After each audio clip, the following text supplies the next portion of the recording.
When is that one time that you had to turn to the dark side? One day my daughter came back from school and ran into my arms like she was scared. I could feel her shaking, so I took her inside and made some French toast, which was her favorite food. I thought she just had a really bad day and missed being at home, but I couldn't have been more wrong. Once she calmed down, she told me, "Mommy, something happened today, and I think I'm supposed to tell you about it." An uneasy knot formed itself in my heart when she told me that the school counselor had called her into his office for a special game. He handed my daughter a stuffed unicorn and told her that this new game was very popular with the children, which made my daughter excited and eager to learn. Then the counselor made her point the unicorn between his legs and push on it repeatedly. My daughter told me how he made weird faces at times, and then closed his eyes and leaned back towards the end. I was so horrified and felt a wave of nausea rush through my body, so I had to go to the bathroom and throw up. What kind of sick person would make a 7-year-old girl do this kind of thing? Not to mention he worked at a school, and it was me who willfully sent my daughter near his vicinity. I kept bouncing between blaming myself and wanting to burn the entire world. My husband was no longer with us, so it was up to me to stand up for my daughter. I don't know what made me approach the school administration before the police, but that's exactly what I did. And the school administration laughed at me, saying that my daughter was clearly playing a prank. They said they had heard other students make similar jokes about the school counselor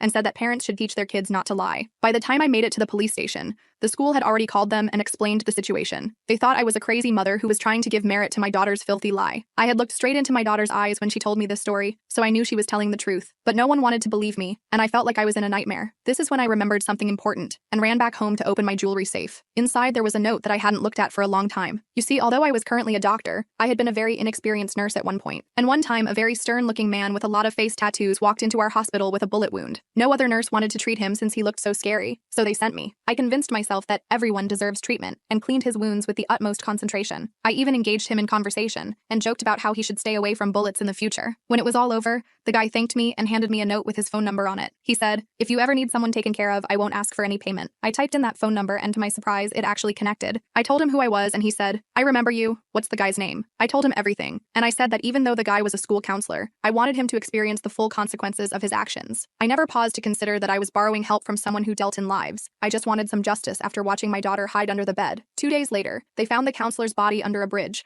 along with a folder that contained proof of his several atrocities. The school was forced to apologize and send all the victims a huge check as an apology. But to me, the letter which said, "It's over," was far more important.